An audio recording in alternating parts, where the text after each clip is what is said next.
Bonsoir tout le monde. Donc, pour la quatrième fois, on va poursuivre notre échange avec Lamine Foura sur le voyage qu'il a fait aux États-Unis dans le cadre d'un programme sur les programmes CVI, donc la contre-radicalisation. On était déjà arrivé un peu à commencer à déceler un peu les grandes caractéristiques de ces programmes. Et aujourd'hui, on poursuit sur trois stations, donc la Californie, Atlanta et Chicago. Donc, on va essayer de faire une émission qui va regrouper les trois terrains, si on peut les appeler comme ça. Qu'est-ce que Lamine a visité? Qu'est-ce qu'il a retenu des rencontres faites dans ces trois grandes villes? Merci Aziz. Donc pour un peu remettre nos chers téléspectateurs dans le contexte, avant ça, donc c'était une semaine à Washington où c'était plutôt des rencontres avec les institutions officielles de l'État américain au niveau fédéral qui nous ont expliqué un petit peu les démarches au niveau de les programmes de contre la radicalisation. On avait parlé qu'on parle de 10 millions de dollars seulement, donc c'est pas pour tous les États-Unis, c'est rien du tout, donc c'est insignifiant. On avait mentionné que l'approche sécuritaire reste quand même l'approche la plus importante adoptée par le gouvernement américain, bien qu'il y a des fonctionnaires, il y a des politiciens qui poussent pour que des programmes de prévention de la radicalisation soient mis en application. Les trois stations étaient intéressantes. Pourquoi? Parce que... Peut-être, si tu permets, parce que juste pour ne pas induire les téléspectateurs en erreur, c'est vrai que le Homeland Security a mis 10 millions dans les programmes CVI, mais il y a aussi des fonds, que ce soit au niveau du ministère de la Justice, au niveau des Affaires étrangères, le département d'État. Donc, le Homeland Security, le ministère de l'Intérieur, si on peut l'appeler comme ça, met 10 millions dans les programmes CVI, mais la contre-radicalisation ne s'appuie pas juste sur ces 10 millions. Je peux te dire que oui, même il se peut qu'il y a des fonds, il y a aussi des fondations privées qui peuvent fonder des programmes, parce qu'il ne faut pas oublier que la société américaine se base beaucoup sur des fondations privées qui organisent plein d'activités sur plusieurs sujets, entre autres la question de la radicalisation, mais ça reste que la comparaison entre le budget de la sécurité intérieure, de l'argent qui est dépensé au niveau de la sécurité est incomparable avec l'ensemble d'argent. C'est exactement. Et là, on voit aussi, avec les fonctionnaires et les politiciens qu'on a rencontrés, qu'il y a un débat au sein de la société, au sein du gouvernement fédéral. Est-ce qu'on ne doit pas mettre plus d'argent pour encourager ces initiatives? Les trois stations étaient intéressantes parce qu'elles étaient complémentaires. Donc, il y avait la Californie, où on a été à Riverside, qui est une petite ville à l'intérieur de la côte. Ce n'est pas sur la côte de la Californie, pas très loin, à peu près à 100 km de Los Angeles. Et là, c'était très proche de la ville San Bernardino, où il y a eu l'attentat au mois de décembre 2015. De Mathieu. Exactement. Et on a visité aussi Chicago. Chicago, c'est une ville qui est connue par la violence urbaine. Il y a à peu près 25 meurtres par semaine à Chicago. On parle, je pense, cette année, ils sont au 500e meurtre. Quand on parle de Montréal, on est au 16e meurtre durant la même période. Donc, juste pour comparer le niveau d'insécurité par rapport au meurtre. Donc, la question de la violence, c'était intéressant aussi de ne pas seulement la voir sur la base de la radicalisation reliée aux groupes terroristes, reliés à l'islam, ce qui se passe au Moyen-Orient. C'était une ville où aussi on a rencontré des spécialistes qui travaillent sur la question de la violence comme phénomène urbain, parce qu'il y a quand même des communalités, quelle que soit l'idéologie qui pourra motiver l'acte de violence. Atlanta, c'est une ville de l'État de Géorgie, un État conservateur, un État républicain. La ville, elle est plutôt, c'est un républicain, la ville est démocrate. Et c'est le paradoxe entre Atlanta, la ville démocrate où il y a le gouverneur qui est démocrate, et l'État qui est vraiment très conservateur.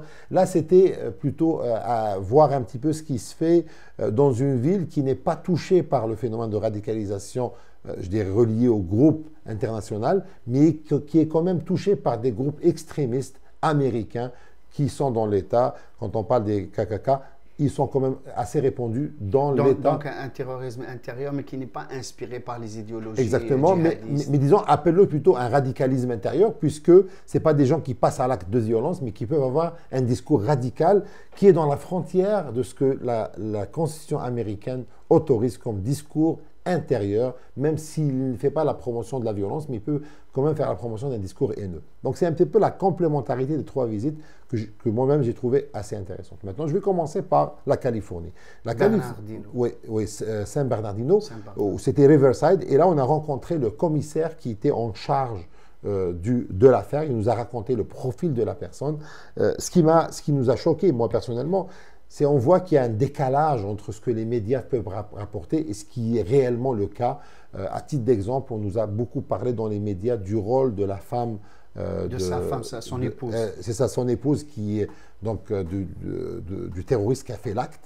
Et le rôle qu'elle a joué dans sa radicalisation, le commissaire nous a confirmé qu'il y avait des preuves claires qu'il était radicalisé bien avant qu'il connaisse sa femme par Internet, qui vivait en Arabie Saoudite. Donc on voit quelqu'un qui a même programmé à faire des attentats avant qu'il se marie, puisqu'il y avait un voisin à lui qui avait avoué qu'ils ont partagé la possibilité de faire un attentat il y a à peu près 2-3 années, avant même qu'il se marie. Donc, c'est intéressant de voir. Donc, le profil aussi du monsieur démontre des particularités, comme son niveau de salaire. C'est un salaire d'une classe moyenne. Ce n'est pas quelqu'un qui est pauvre. C'est quelqu'un qui était aimé dans son entourage, qui n'était pas renfermé. Qui avait des relations, exactement, des relations sociales. Et là aussi, ça vient compliquer, en fait, quand la définition d'un profil. Comme je l'avais dit, tous les spécialistes, tous ceux qui travaillent sur le domaine, et Aziz, tu le sais mieux que moi, tu es aussi un chercheur dans le domaine, on sait très bien que la question du profil est le plus grand point d'interrogation des chercheurs sur ce sujet. On n'arrive pas encore à développer un profil. Et moi, je me rappelle que même dans les institutions de sécurité américaines, ils nous disent clairement qu'il n'y a pas de profil. On n'arrive pas, et ça serait une erreur de dire qu'il y a un profil particulier. On peut parler de paramètres qui peuvent jouer un rôle dans la radicalisation d'un jeune, mais il n'y a pas. Donc c'était cette expérience. Et aussi, en Californie, on a rencontré des organismes musulmans. Un organisme qui s'appelle Initiative Sahaba. C'est un organisme charitable dans une ville pauvre, parce que cette région est quand même pauvre, il y a une sécheresse. Sahaba, est-ce que ça fait référence un peu à l'idée du salafisme? Parce que pas du tout. C'est que les gens qu'on a rencontrés, ils n'ont rien à voir, de ce que j'ai vu, ils n'ont rien à voir avec le salafisme. Ils ne s'inscrivaient pas nécessairement dans le courant. Pas du tout. Je pense que c'est plutôt la question de la communauté d'entraide qui est derrière ça, et qui ramasse des dons alimentaires et qui distribue aux pauvres musulmans ou non musulmans dans la ville. Une initiative qui est aussi est très valorisée par le maire de la ville. Ce qui m'a marqué dans cette petite ville aussi, où il y a quand même... Mais c'est quoi le rapport de cet organisme avec la problématique de la radicalisation? C'est-à-dire que en visitant ces organismes, on voulait aussi, je pense que les organisateurs voulaient nous montrer la gestion de la relation entre la communauté musulmane et les autorités après la crise. Parce que c'était un peu... Donc on était ouvert, on a posé des questions au maire, au chef de police, on a rencontré aussi les responsables de cet organisme, on leur a posé des questions, et on a aussi visité une mosquée dans laquelle le monsieur qui a fait l'attentat faisait des fois sa prière du vendredi, mais n'était pas connu par les gens. Donc c'était quelqu'un qui venait. Une petite remarque aussi aux États-Unis qui est un peu particulière, c'est que les mosquées, le nombre de musulmans est si important que les mosquées n'arrivent pas. Donc il y a plus, par exemple, Jumu'ah, il n'y a pas une seule fois. Donc la Jumu'ah, ça se fait 3-4 fois à cause d'un problème de capacité. Et même dans une des villes où on avait rencontré des organismes qui louent une synagogue et une église. C'est ça. Pour pouvoir, exactement. Ouais. Et c'est un des éléments aussi qui nous a marqué. Donc l'idée, c'était de rencontrer des organismes pour voir comment ils ont vécu la situation, comment leur relation avec la communauté de la ville a changé, puisque c'est des gens qui donnent des dons à des personnes dans le besoin, qui sont de toutes les confessions. Et là, on a vu que malgré les attentats, malgré l'attentat qui s'est déroulé, les relations ne sont pas détériorées. C'est que les gens ont pu maintenir, et je dirais que c'est une des forces que j'ai remarqué de la société américaine. Ça reste une société qui a une notion de communauté très forte. C'est-à-dire que des problèmes qui peuvent arriver, des problèmes de violence qui peuvent arriver, la vie reprend très rapidement. C'est comme il y a une culture et un sentiment de dire qu'on a besoin de vivre ensemble. Il faut revenir à l'histoire des Américains. Je pense que même l'histoire du Québec et du Canada peut ressembler. C'est des communautés qui sont venues, immigrantes, qui sont venues installer pour bâtir des colonies. Et aux États-Unis, c'est encore très fort dans le sens où les gens sentent que, quelle que soit la différence de religion, quelle que soit la différence de couleur, ça reste que, et surtout dans les petites villes, hein, dans les grandes villes, c'est un autre phénomène, ça reste qu'on doit travailler ensemble. Et on a vu le maire qui disait, moi, cette communauté, dans le conseil de la ville, parce qu'ils ont un conseil de consultation populaire, il y a quelqu'un qui représente la mosquée qui est là et tout ça. Donc il y avait une dynamique. On a rencontré aussi une mosquée, les responsables d'une mosquée, où on voit aussi, avec une école musulmane, on voit aussi la même dynamique. Mais au-delà de ce rapport, disons, à la communauté en général, donc les musulmans par rapport à tout un esprit de solidarité, au-delà de ça, qu'est-ce que ces organismes pensent de ces programmes de contre-radicalisation? Est-ce qu'ils apportent une certaine contribution? Okay. Est-ce qu'ils sont contre?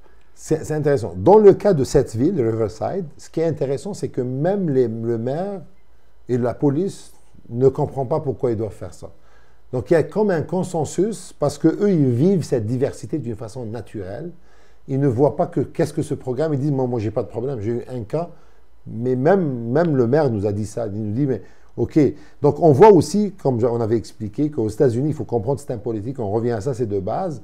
C'est que le gouvernement fédéral a de la difficulté à pouvoir imposer des choses au niveau local parce que le pouvoir reste au niveau de l'État et l'État délègue beaucoup de pouvoir au niveau des villes, donc des maires. Et là, l'État fédéral doit faire attention à ne pas imposer. Donc, on voit que les théoriciens de l'État fédéral qui veulent installer ces programmes ont de la difficulté à convaincre non pas seulement les organismes de la communauté musulmane, mais même les autorités locales, parce que les autorités locales sont si indépendantes qu'ils voient un peu avec un air d'inquiétude, de méfiance, tout programme qui vient du fédéral, parce que la police locale, il faut mentionner que les chefs de police sont souvent élus, et ils veulent garder leur autonomie par rapport aux autorités fédérales. Donc ce débat-là fait en sorte qu'on n'est pas en face d'une autorité politique qui veut imposer des programmes et des communautés qui refusent. On est plutôt en face souvent, et dans le cas de la Californie, parce que c'est des petites villes qu'on a visitées, on a vu que la réticence, le rejet, l'inquiétude, la méfiance est partagée même par les autorités locales parce qu'ils se disent que moi, avant ça, je ne savais même pas que le problème existait. Bon, on a eu un problème ici, mais je ne peux pas le généraliser parce que ce problème, pour moi, est arrivé une fois. Il n'arrive pas à comprendre qu'il est obligé d'embarquer dans ça. C'est excellent. Donc, on va prendre une petite pause et puis on va revenir pour poursuivre avec Atlanta.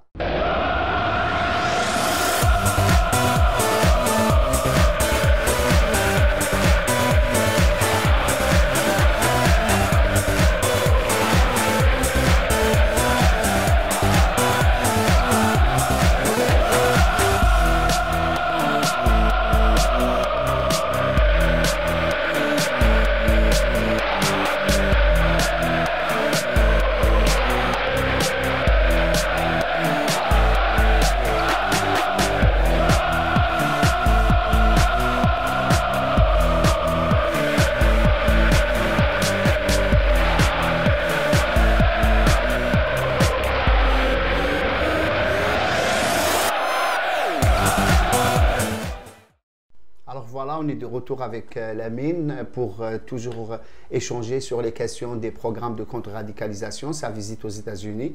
On a un peu parlé du cas de la Californie, de Riverside. Avec San Bernardino. Il y a eu un grand attentat qui a été très couvert par les médias. Et maintenant, on va passer à une autre ville, à Atlanta. La première, c'était la Californie. Maintenant, on passe un peu à Atlanta et après Chicago. Enfin, Atlanta, il faut se situer. C'est la capitale de la Géorgie, un État du sud, sud-est. Et c'est une ville qui est donc gérée par un gouverneur démocrate, mais disons l'État est vraiment un État républicain. Donc un État rouge avec une ville bleue. Et c'est la capitale de Coca-Cola. C'est là où Coca-Cola est. Donc il y a un musée. Ils ont un très beau aussi aquarium où il y a vraiment un des plus grands aquariums, je pense, en Amérique du Nord. Et on a rencontré donc la conseillère du maire. C'est une ville qui est en pleine expansion économique. Et ce qu'on a remarqué, c'est qu'ils ne savent même pas c'est quoi CVI. Ils n'ont aucune idée. Donc c'est un peu comme la Californie. C'est des gens... En Californie, vu qu'il y a eu un attentat, eux, ils ont compris qu'il y a des programmes CVI. Mais ils résistent. Ils n'arrivent pas à comprendre pourquoi j'ai besoin et tout ça. Ils disent qu'on a assez d'outils ensemble, il n'y a pas de problème et tout ça. Par contre, là-bas, c'est une ville qui, en fin de compte, parce qu'on a parlé beaucoup, parce qu'ils font partie, comme Montréal, d'un network city à travers le monde, dans lequel la question du terrorisme, elle est un des éléments importants. Mais eux, ils parlent surtout de terrorisme, ils ne parlent même pas de radicalisation. Donc, ils parlent de questions sécuritaires. Ils disent qu'on est une grande ville. C'est une ville qui a connu un attentat. Exactement, mais pour eux, c'est une question... Parce que dans un contexte d'un État assez conservateur, où quand même il y a des groupes radicaux internes, ils ne voient pas qu'une idéologie, même avec un discours haineux, est problématique. Ils voient purement la question, quand tu passes à l'acte criminel... C'est ça qui pose problème. Donc, ils parlent beaucoup de terrorisme. Là, on a eu la chance de rencontrer des organismes qui travaillent sur l'identification des groupes haineux. On fournira sûrement le site. Il y a un site de cet organisme où tu peux, par État, chercher des groupes qui ont un discours haineux. Donc l'extrême droite. L'extrême droite qui peuvent être contre les homosexuels, contre les musulmans. Donc tu as plusieurs, les antisémites. Et là, c'est intéressant parce que tu as le groupe et tu vois aux États-Unis où est-ce qu'ils sont concentrés, ces groupes-là. Donc une information assez intéressante. Et c'est un groupe qui a, en fin de compte, c'est un organisme à but non lucratif. Aussi, on a visité la fondation Kennedy, où il y a des chercheurs qui travaillent sur la question de radicalisation, pas spécifiquement dans l'État de la Géorgie, pas la ville d'Atlanta, mais c'est à travers. Donc, c'est une chercheuse marocaine qui travaille sur ce sujet et qui nous a montré des recherches assez intéressantes. Leur idée, c'est quoi? C'est d'essayer de développer un leadership musulman en obligeant, entre guillemets, mais en essayant de ramener toutes les tendances de l'islam, des plus orthodoxes aux plus libérales, de se parler, de discuter, de dire comment on peut développer un discours collectif de façon à faire face à cette radicalisation menant à la violence. Et ils travaillent sur plusieurs pays. Donc ils cherchent à faire travailler les communautés, les différents courants les différents courants musulmans pour essayer de voir est-ce qu'on ne peut pas avoir un front commun pour protéger les jeunes, d'utiliser la religion musulmane pour passer à des actes de violence. Et ce qui est intéressant, c'est qu'ils ont analysé d'une façon assez méticuleuse, vraiment au niveau détail du discours de ISIS en particulier, de Daesh, en essayant d'identifier quel type de sourate ils utilisent, ayat, madani, mekki. J'étais impressionné par la présentation qui nous a été faite. C'est sûr qu'ils ne pouvaient pas nous donner les résultats parce que c'est quand même un travail de recherche qui est en cours. Et ils veulent transmettre cette analyse-là aux groupes musulmans. Donc, je pense qu'ils ont la France, la Belgique et notre ville américaine. Là, je l'ai poussé, pourquoi vous n'êtes pas à Montréal pour faire le travail, mais bon, aujourd'hui, le Québec n'est pas dans leur liste. Donc, parce qu'il faut, la Fondation Kennedy, c'est une fondation qui fait du travail à l'international pour la paix. Mais pour eux, ce créneau, c'est d'essayer de trouver, et eux, leur approche, c'est de dire qu'il faut qu'on crée un leadership musulman qui exclut personne de toutes les différentes tendances de l'islam pour faire front à cette problématique de la violence. Donc on voit aussi une dynamique assez intéressante à l'international, ce qui nous a permis, disons, de comprendre l'enjeu avec une perspective scientifique et non pas une perspective politique ou communautaire. Donc c'est ça, globalement, Atlanta. À Chicago, c'est un peu différent. Chicago, comme j'ai dit, c'est une ville où il y a beaucoup de violence. Mais à Atlanta, il n'y a pas de groupe musulman à part... C'est-à-dire qu'on n'a pas visité. Il y a une grande mosquée. La mosquée d'Atlanta, elle ressemble beaucoup à la mosquée de Londres, avec un homme qui est en bronze. Donc c'est une très très belle mosquée qui a été. Mais comme je dis, il n'y a pas vraiment cette dynamique de travailler sur la radicalisation et tout ça. Mais elle n'existe pas. Donc même le gouvernement fédéral, je ne pense pas qu'il cible la ville d'Atlanta. C'est surtout la question, comme j'ai dit, des centres de recherche qui travaillent sur le sujet. Par contre, au niveau de Chicago, il y a de tout. On a rencontré des communautés musulmanes qui travaillent avec le gouvernement fédéral sur la question des sévices. On a rencontré une dame exceptionnelle qui a travaillé pendant 25 ans. Elle est issue de la communauté musulmane noire, donc américaine, et elle a travaillé pendant 25 ans sur la délinquance et la violence. Et depuis 2 ans, elle travaille sur la question de sévices. Et elle dit, moi, je m'en fous des intentions des autorités. Ce qui est important pour moi, c'est que je veux sauver des jeunes, et c'est pour ça que je travaille sur ce sujet. On a rencontré aussi d'autres organismes, entre autres myjihad.org, qui est un organisme myjihad.org qui donne une interprétation pacifique du djihad, où on voit des hommes et des femmes qui viennent dans des vidéos, qui font de la publicité dans le métro et ils disent mon djihad à moi, mon djihad, c'est d'éduquer mes 2 filles pour qu'elles soient médecins. L'autre, il va dire, mon djihad, c'est que moi, je veux jouer au hockey. Donc, je veux on essaie de travailler sur la notion de djihad. Exactement, ils travaillent sur l'image. Et eux, ils ont quand même une perception un peu, je dirais, pas très ouverte à la question de CVI. Ils ont des inquiétudes sur les conséquences de ces programmes. On a rencontré aussi des organismes de charité avec qui, moi, personnellement, j'ai eu une discussion assez solide parce qu'ils rejetaient vraiment toute la démarche de CVI parce qu'ils considéraient que on ne peut pas vous donner de l'argent sans avoir des intentions. Donc on est un petit peu dans la logique, je dirais, de la théorie du complot vis-à-vis des programmes. Donc il y a une variété assez intéressante. Ça, c'est par rapport à la question de CVI. Sur la question de la violence à Chicago, je termine sur ça, après je donne l'occasion de poser des questions, c'est qu'à Chicago, on a rencontré 2 groupes. Un groupe qui travaille déjà à Halifax. C'est un groupe qui a développé une méthodologie de travail scientifique qui consiste à considérer la violence comme un phénomène donc, de santé. Et ils font une analogie entre le développement, la propagation de la violence dans un quartier, dans une ville, comme une épidémie. Donc ça serait un virus... Un virus propagé. Ils reprennent les méthodes de l'OMS proposées, les protocoles pour faire face à des épidémies de violence. Ils l'ont appliqué dans des quartiers à Chicago, ça a fonctionné. Ils ont réduit la violence dans ces quartiers et ils ont lancé le même programme à Halifax. On a posé la question, ça coûterait combien de lancer un programme dans une ville comme Montréal? Ils parlent à peu près de 300 000 $ de façon à identifier un quartier où il y a de la violence chez les jeunes. Et ils vont considérer que c'est un quartier qui a une épidémie de violence. Et donc on le met un peu sous contrôle. Sous contrôle et on essaie de créer des antivirus à l'intérieur des communautés. Quand je parle de communauté, ce n'est pas communauté religieuse. Donc, la communauté, donc la population. De façon, c'est comme quand on combat une maladie, un virus, on le combat par des antivirus, des anticorps qui sont générés à travers des démarches sociales, dans le cas ici. C'est vraiment très intéressant parce qu'on voit vraiment un impact. On a vu un autre groupe aussi qui travaille sur la violence.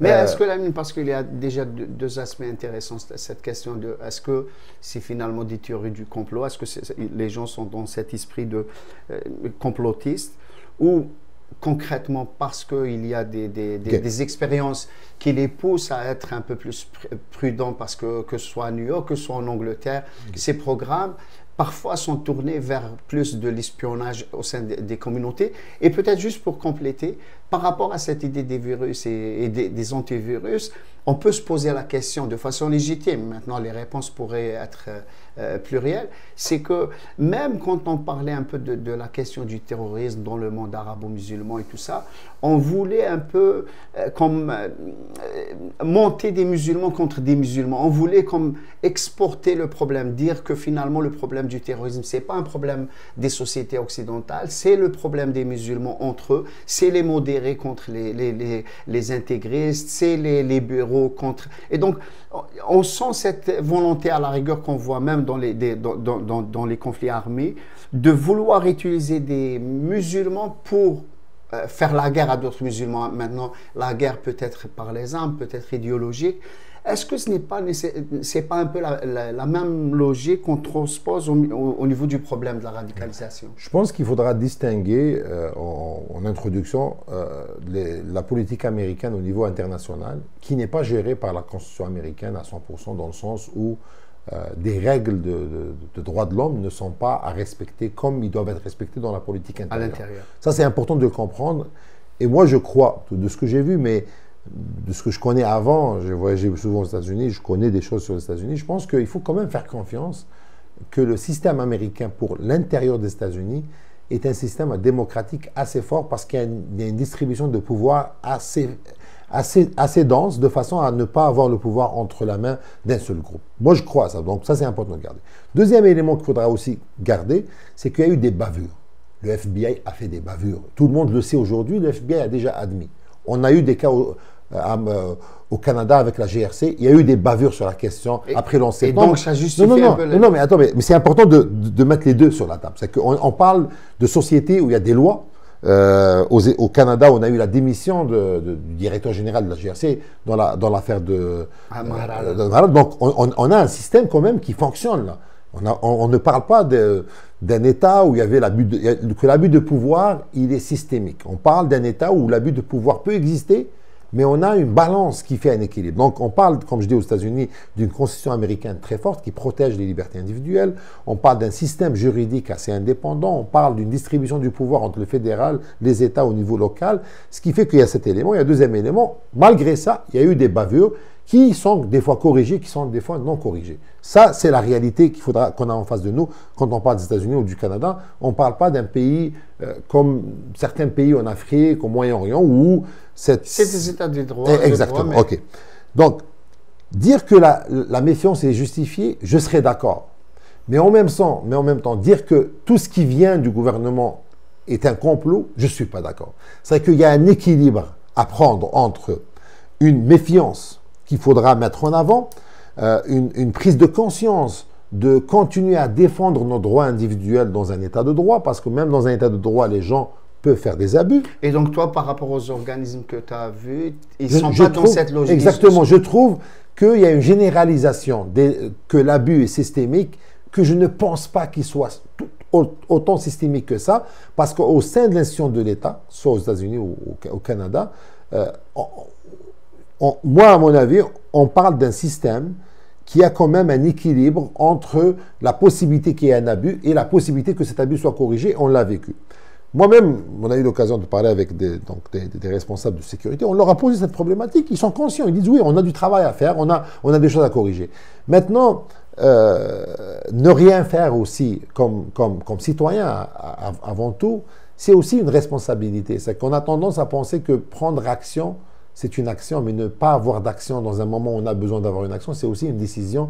Donc, je trouve qu'il faut trouver le moyen de ne pas transformer les communautés musulmanes comme étant un champ de recherche, comme je dirais des cobayes pour pouvoir analyser ces phénomènes et que c'est n'importe des programmes pour les imposer aux communautés. Moi, il ne faut pas qu'on tombe dans ça, mais moi, je pense qu'il faudra que les communautés musulmanes, et peut-être on abordera ça dans la prochaine émission, c'est que ce que je vois au Québec, ce que je vois au Canada, ce que je vois aux États-Unis, c'est que je pense qu'il faudra que les communautés musulmanes, même si l'ampleur du problème, il est exagéré dans les médias, mais le problème existe, je pense qu'il faudra qu'elles-mêmes se prennent en charge sur ce dossier, qu'elles imposent un agenda sur la question de la radicalisation pour l'adresser au bon niveau. On va revenir à ces questions, mais pour conclure un peu l'émission d'aujourd'hui, donc à Chicago, il y a eu aussi une visite des chercheurs qui parlaient un peu de leur approche. Sur la violence en général, violence urbaine. C'est ça. C'était la violence urbaine. Mais en même temps, il y avait des organismes musulmans qui étaient un peu toujours réticents. Et d'autres organismes musulmans qui sont très engagés. Et on voit la critique entre les deux, les attaques un petit peu qui ressemblent à ce... Peut-être en une minute, les organismes qui sont ouverts à ces approches civiques, qu'est-ce qu'ils font concrètement? Quand on parle d'un civil au niveau d'un organisme communautaire, qu'est-ce qu'il fait concrètement? Je vais donner un exemple. Un des programmes les plus simples, c'est que moi je suis un organisme, je vais inviter les membres, donc des familles, pour leur expliquer les techniques de recrutement de Daesh sur les réseaux sociaux.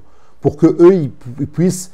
Ce n'est pas l'État qui vient chez vous, c'est que beaucoup de gens pensent que le recrutement se fait sur Facebook et Twitter.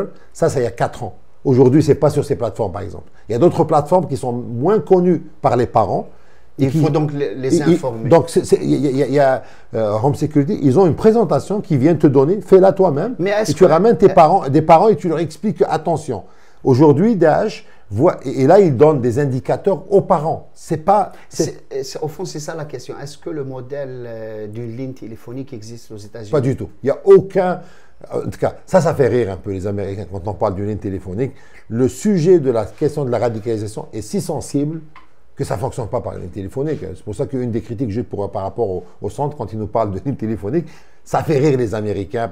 Pourquoi? Parce que la personne qui va vous appeler, il a besoin d'être en confiance. C'est un sujet très sensible. Un parent qui va appeler pour son enfant, il ne peut pas parler avec quelqu'un qui ne le voit pas. Ça n'a aucun sens. C'est excellent. Donc, on va retenir ça. C'est sûr qu'on va revenir sur cette question des lignes téléphoniques un peu. Dans la prochaine émission, on va essayer d'aborder vraiment les réalités québécoises, canadiennes, surtout québécoises, avec cet éclairage ramené des États-Unis par Lamine. Je vous remercie beaucoup de votre attention et puis je vous donne rendez-vous pour la semaine prochaine. Merci beaucoup.